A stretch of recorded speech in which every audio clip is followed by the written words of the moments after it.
Le samedi 28 novembre dernier, le chef de l'État s'est adressé à la nation congolaise pour annoncer la convocation du dialogue politique. Cette adresse a été interprétée de plusieurs manières au sein de la classe politique RD congolaise, toutes tendances confondues, ainsi qu'au sein de la société civile. Contacté par Canal Numérique Télévision, le porte-parole de la majorité présidentielle, Alain Atundou, a donné l'essence réelle accordée à ce discours.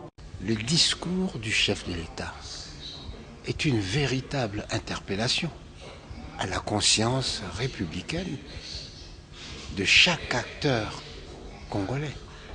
La nécessité pour chaque acteur de s'engager à la recherche d'une solution pour les problèmes réels qui se posent dans la classe politique aujourd'hui et pour éviter des difficultés ou des violences qui pourraient survenir si nous ne faisons aucun effort. C'est la dénote d'une grande conscience de la part du président, une grande conscience de son rôle de garant de la nation. Devant les difficultés qui s'amoncellent, il prévient et il prédit. Mettons-nous ensemble si nous voulons affronter victorieusement la situation qui va arriver. Préservons la cohésion nationale si nous voulons traverser victorieusement cet épisode de notre vie. Pour les porte-paroles de la majorité présidentielle, le dialogue est appelé à éviter au peuple congolais le pire. Il n'est pas convoqué pour partager les gâteaux, a-t-il souligné. Le dialogue n'est pas convoqué pour partager le gâteau.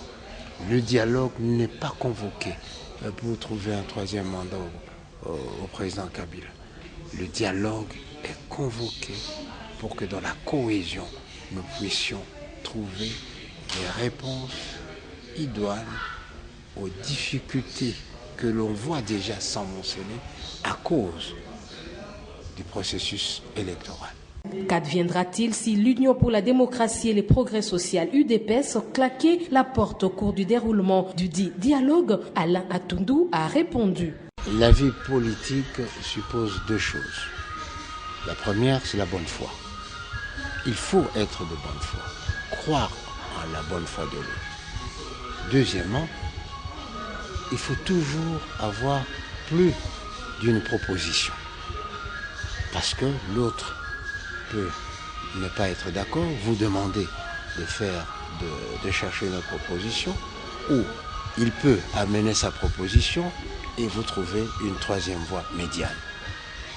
Donc aujourd'hui, moi je tiens sérieusement et sincèrement à saluer la volonté de l'UDPS, non seulement de participer au dialogue, mais d'entraîner tous ceux qui hésitent, parce que c'est là où va se décider le sort de notre peuple.